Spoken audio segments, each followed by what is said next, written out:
world's gone to shit, but there's one thing I know. Oh, it's happened before, it'll happen again. Don't despair, don't give up. If you do, oh, they win. So we ride, keeping our heads down until we're on the other side. Oh, we ride, we ride this bullshit out. The game is rigged, the road is hard, but saddle up and play your cards and ride, keeping our heads down until we're on the other side. Oh, we ride, we ride this bullshit out. Everything's gone to hell, just can't trust anyone. All around us is nonsense. Get your boots, saddle up, take the reins, 'cause today we ride,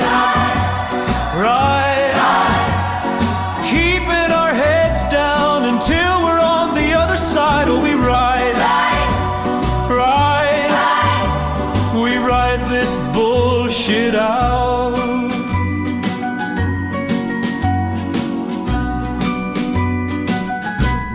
We ride it out. Ooh, ride. We'll always ride this bullshit out.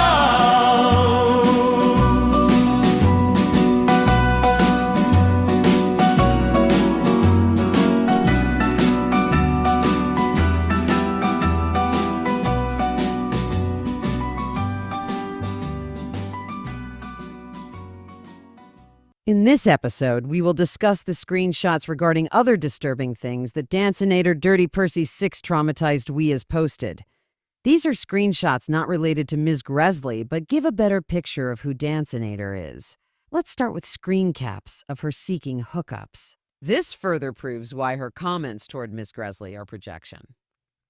Ms. Gresley has not only told people repeatedly that she was not interested in relationships, she even has screen caps where she scolded several folks for trying to get inappropriate.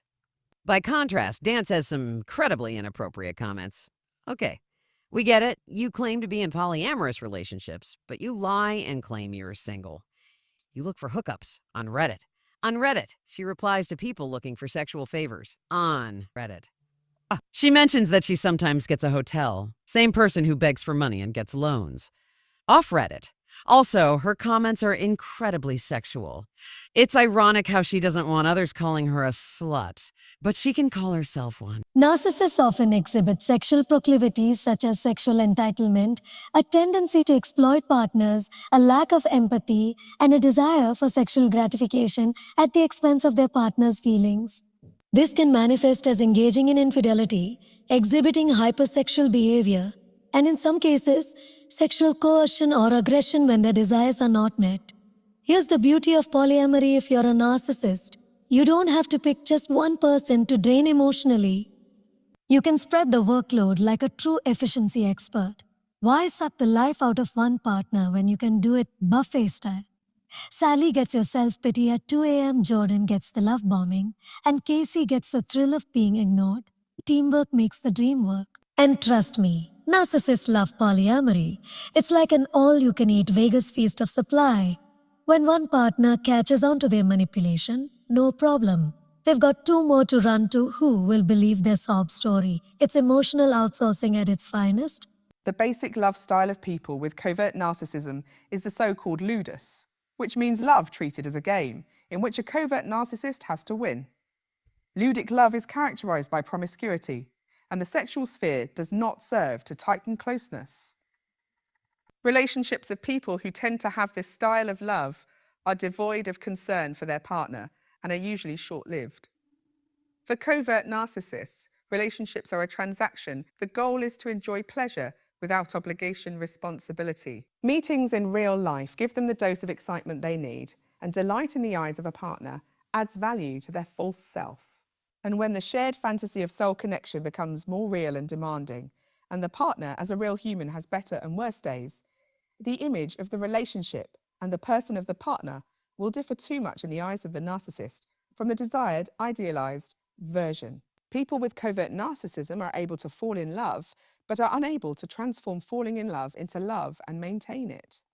Deep love and an ongoing relationship are not a priority for people with covert narcissism because they are unable to remain in love. The narcissistic facade that the covert narcissist has become more than deep love in real life wants happiness in a world of illusion, sex and privilege. She lives with 2 boyfriends and a young child and has sex with both partners. No one sees anything the least bit concerning about this. She admits she's over 6 foot tall and loves to gaslight men. That checks out, but not in the way she thinks. It's not a flex. It shows she has no empathy. She's proud to treat these potential partners as commodities. She also gets them to buy her things, which she flaunts. Narcissists view partners as trophies under their power, and you can tell this is how she feels. She enjoys the power she wields over these men and the validation she gets from people who praise her actions. She brags about getting her partner a gift. Why? Narcissists treat gifts, both giving and receiving, as a transactional tool for manipulation, control, and validation, rather than as a genuine expression of affection. This behavior is designed to reinforce their superior status and leave their partner feeling devalued and confused. She's stringing them along. This is the sexual relationship version of gaining enablers, and can also work for non-romantic relationships as well. She can use her romantic partners as enablers for both romantic and platonic manipulation and validation. She makes a comment about humans being naturally polygynous. Why does she defend this fallacy? Because it helps promote her narrative. The truth is that humans are not strictly or naturally monogamous or polygamous. Instead, their mating systems, like serial monogamy, are influenced by social and environmental factors, with tendencies for both pair bonding and polygamy existing. While historical and biological evidence suggests a natural tendency towards polygyny, one male, multiple females, the human need for strong pair bonds for infant care and the social adaptations to agriculture have also promoted monogamy over the past 5,000 to 10,000 years. There are many opinions that take inspiration from our early ancestors and try to use them as an excuse for today. She also openly admits that cheating isn't the worst thing she's done. Narcissists crave constant validation and admiration to feed their fragile egos. When the novelty fades in their primary relationship, they may seek new partners to provide a fresh source of attention. Narcissists believe they are special and above conventional relationship rules like monogamy. This makes it easy for them to justify cheating, rationalizing that they deserve to have all their desires met, regardless of the consequences. Lacking the ability to genuinely feel what others experience, narcissists do not consider how their betrayal impacts their partners. This emotional detachment allows them to cheat without remorse or guilt. The secrecy and risk involved in having an affair can provide an exhilarating ego boost. The thrill of getting away with deception can be a powerful motivator for them. Despite their desire for admiration, narcissists often fear genuine emotional intimacy and vulnerability. They may use cheating and casual flings to maintain a safe emotional distance from their primary partner. When the initial excitement of a relationship wears off, a narcissist may become bored and look for new experiences. This restlessness can lead them to seek new conquests to escape the predictability of a long-term relationship. Many of her comments exemplify these explanations. She also states that she's leaving one of her partners because it's been too long. She's bragged about having one of her partners being a Filipino man. Narcissists sometimes enter interracial relationships seeking trophy partners to enhance their status or as a reflection of their own perceived faultless self. While narcissism is a personality trait that can affect any relationship, the interracial aspect itself does not fundamentally alter how a narcissist would engage with a partner. Narcissists are sometimes attracted to partners they view as trophies, individuals who mirror their own faultless self-image or serve as a springboard to elevate their own status. Narcissistic behavior centers around a grandiose sense of self-importance, requiring excessive admiration and a lack of empathy. This can manifest in relationships as partners being seen as objects to fulfill the narcissist's needs rather than as equal individuals. A narcissist's motivations in a relationship, including an interracial one, are driven by their personality traits, such as a desire for a partner who reflects well on them or helps them maintain their self-image. The interracial nature of the relationship doesn't change the fundamental dynamics of how narcissism impacts the relationship. It merely adds another layer of potential cultural adversity. She makes a comment about God making little boys' penises like hoses. That's incredibly disturbing, combined with her general vulgarity and her accusations of others. Another disturbing comment: I got raped by a bug. A bug. She also tells a story about a bearded dragon, which leads to sex. This is all definitely projection. Okay, so we have the convenient health issue claims and bragging about meds. I think Zach and her server mentioned he's on the same medicine. Gotta love how she continuously brags about her health and her relationships. It seems like a very weird flex for her. Must also be getting people to have sympathy for her. What an act.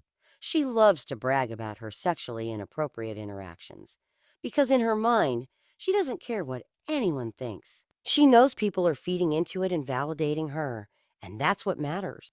We can already see how she will claim to be single at times and discuss her partners at other times when it is convenient. This is because she is using what people want to hear for validation. She claims to be a mother, but sees nothing wrong with her own sexually inappropriate acts in a public sphere, yet will attack others by taking things out of context and twisting the narrative for validation. If this sounds repetitive throughout this series, that's because it is. Everything the narcissist does is for attention and validation, draining others for their own selfish needs. Their goal is to create a glamorous facade, with material wealth becoming more important than genuine love or personal fulfillment. Manipulation and validation are keys of a narcissist's repertoire. Her brazen sexual inappropriate shamefulness is also a tactic for attention. She lacks self-esteem, and this is her way of trying to make up for that. She states that her fiancé, boyfriend, partner, depending on who she wants to schmooze, saw her diary and that it changed his feelings. He had no right to see that. Maybe so, but the way it's worded shows that she takes no blame for this occurring. She's manipulating them as well. To imagine what she means by being more than friends with that Redditor. Enabler? Sexual conquest? Both? It's also quite ironic how she promotes claims of Miss Gressley being inappropriate with cats, but she made a comment about sexually arousing their birds. What the? Why would you even say something like that? Use this logic against him. Narcissists constantly use things against others. There's also no logic to the comment in the screenshot. She also makes a comment about purposely drooling over men to make someone else jealous. Some narcissists may attempt to induce jealousy rather than seek to control. Laws and reality do not always align. This is a code for her believing she is above the law. Notice now, she says she's bedridden, but she sure manages to enjoy those hotels and hookups. Yeah, when things don't make sense, there's a reason for it. Mostly trying to distract and manipulate. You want a disgusting comment about a Thomas character? Gordon learns the meaning of a vampire teabag. A tampon. She says I'm hot. I have big titties and I'm often the smartest person in the room. Everyone likes high-level titties. No, we don't. She also said that she was the talented one, golden child, until her brother took her somewhere. She seeks sympathy by saying there's a special kind of hell for the favorite child. These particular comments are examples of the fact that narcissists' sense of self is inflated by a grandiose and unrealistic belief in their superiority, which masks underlying insecurity and a fragile self-image. This inflated self is maintained by seeking constant admiration, exploiting others, and exaggerating achievements to validate their perceived special status. However, this grand facade is easily shattered by criticism, leading to intense anger or contempt as they struggle with their own unstable self-worth. She makes a comment that behavioral euthanasia isn't utilized enough. Behavioral euthanasia is the so-called humane ending of an animal's life due to severe behavioral problems such as unpredictable aggression that cannot be safely or effectively managed, posing a danger to themselves or others. She will make more comments like this. She claims she likes animals, but her comments give away the truth, which also makes sense. The comment she promotes about Miss Greasley is a disturbing act of projection. Narcissist relationships with animals vary. They may use pets for validation to manipulate people or to project their image, receiving unconditional affection and using the animal as a tool for control, and may abuse or neglect pets, treating them as extensions of themselves and punishing them for perceived slights. Some narcissists are indifferent to animals and may be cruel, physically abusing them, withdrawing affection, or isolating them due to a lack of empathy. They may perceive a pet's natural behaviors as a personal affront or an act of defiance, punishing the animal for not fulfilling the narcissist's deep-seated insecurities. It's crucial not to be deceived by a narcissist's kind interactions with pets into believing their mistreatment of people is somehow justified or the fault of the person being mistreated. She also jokes about cats versus babies. Either the cat goes or the baby and I are. I'd say farewell to you and your kid then. That's an easy way to get trauma out the door. She says their whole thing is not exploiting animals for personal pleasure, and what is a pet if not for that? Honestly, it feels like projection. It's also a truly soulless, disturbing comment. You can feel the lack of empathy for animals in it. It gave me goosebumps. She has her kid for exploitation. People who are respectful and have animals don't see things this way. She makes it seem as if animals are an object to be enjoyed and nothing more, which makes sense in a narcissistic sense. Yeah. Some narcissists may own a pet to fulfill their desire of dominance and superiority over a living being rather than for love and companionship, and thereby display less empathy towards animals. Narcissists often view animals as objects or tools to serve their needs, rather than as sentient beings capable of genuine connection, using them for narcissistic supply, control, and to enhance their own image. They may use a pet to manipulate others, demand unwavering affection from it, or discard the animal when it no longer benefits them, demonstrating a profound lack of empathy towards the creature. She dislikes animals because she cannot benefit from them emotionally, or as she does her child. I'm sure she either spoils the child for her own benefit or neglects the child. There are no genuinely sincere motives for her to have her kid.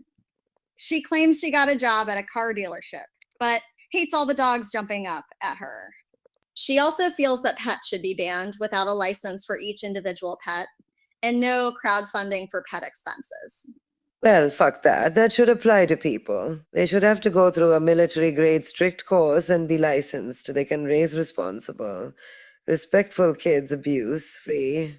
Teach these little bastards to move aside for others on the sidewalk, not talk back to adults, and the parents to not stick up for the kids when they should be reprimanding them, and teach them to keep PDA and slutty outfits for their personal bedrooms, and nix funding for these bitches. Another comment says someone said cat allergy, and that got me a little chuckle. She complained about Miss Gresley being in a child-free subreddit, but she's in a pet-free subreddit, and made comments about putting it down herself regarding someone's animal. She also made a comment about keeping the cat alive because someone's girlfriend would look at them differently. She mentions putting the cat down. After the track record of her other comments, there is a pattern of hate. There are darker, ulterior motives behind this comment. This is also why she projected vitriolic comments about animals on Ms. Gresley. This allows her to distract others from her comments, while getting validation from the hate she spewed on Ms. Gresley. Notice something else. She mentions in some comments that she has a baby girl. In one comment, she referred to the child as him. That's a curious Freudian slip. I wonder if the kid is made up for validation. It would be funny if the boyfriends were too. She has a face like a slapped ass and looks greasy and unwashed. She claims her mother broke her spine, so she won't respect her. She also tends to not really have close relationships with most women, unless she's manipulating them for something. She is insulting some other woman for being fat, and has fed into the negativity towards Miss Gresley. She makes a comment about telling someone to cut their mother's hair badly, and then to ghost them as revenge. Not only is revenge big for a narcissist, but this is projection. She can gain validation and take out her feelings towards her own mother on others. This is also why she made comments about Miss Gresley not resolving her own family issues. There it is. She laughed when her mother got COVID. She outright states that she hates her mother. Another projection comment telling someone to gaslight their mother. She hopes someone's wife is cheating on him. This is someone who is studying psychology and wants to work in it. She also doesn't care to understand about what black and white thinking means while doing it herself, such as how she hates people who don't pander to her. She's also extremely defensive in these comments. Here's another: you can't have a female friend unless you're fucking them. She said it because that reflects on her. Another comment telling someone to blame their mother for their eating disorder. Narcissists frequently offer unsolicited advice as a way to assert dominance and showcase their perceived superiority. They may interrupt conversations to insert their opinions, regardless of the topic's relevance to them. This behavior stems from their belief that they possess superior knowledge and insight. It's not really advice. It's an attack criticism disguised as advice. She says that she expects all women to treat her like her mother did. Yet she would never treat anyone that way herself. And yet she does treat them how she perceives her mother would treat her. She also mentions that asexual doesn't mean hate sex. There's a good possibility the person still wants sex with the person she's replying to. No. Oh. While it's true that asexual doesn't mean hate sex, it means lacks sexual attraction. There is a possibility that the person doesn't want sex at all. This advice would allow the person she is advising to force themselves on someone else, which gives dance validation. Many of these comments make her lack of empathy and desire to inflict pain on others quite clear. This advice would allow the person she is advising to force themselves on someone else. In the next episode, we will give some background into the previous interactions with narcissists. This is the situation where false claims that Ms. Gresley was trying to date minors and share inappropriate images were sourced from. Do stay tuned.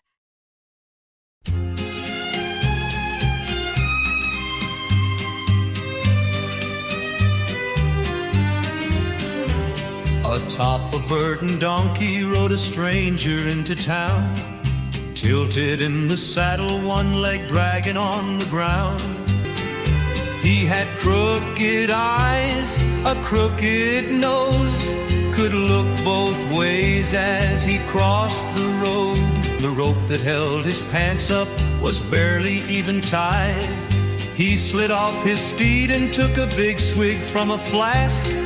Then he said out loud, although nobody had asked, I'm just a dumb fuck from bumblefuck nowhere.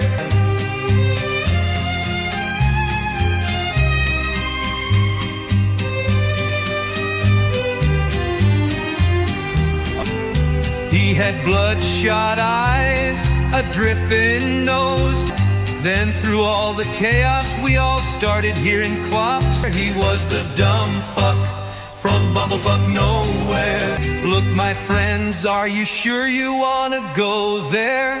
Said the dumb fuck from bumblefuck nowhere. Oh, to my surprise, I saw a glint of fire in those crooked looking eyes. He was the dumb fuck from bumblefuck nowhere. The dumb fuck from bumblefuck nowhere. And it sure was a sight to see. They set 10 men up, he knocked 10 men down, and any man who took a stand was sentenced then to die. He was a dumb fuck from bumblefuck nowhere. He was the dumb fuck from bumblefuck nowhere. Oh, the dumb fuck from bumblefuck nowhere.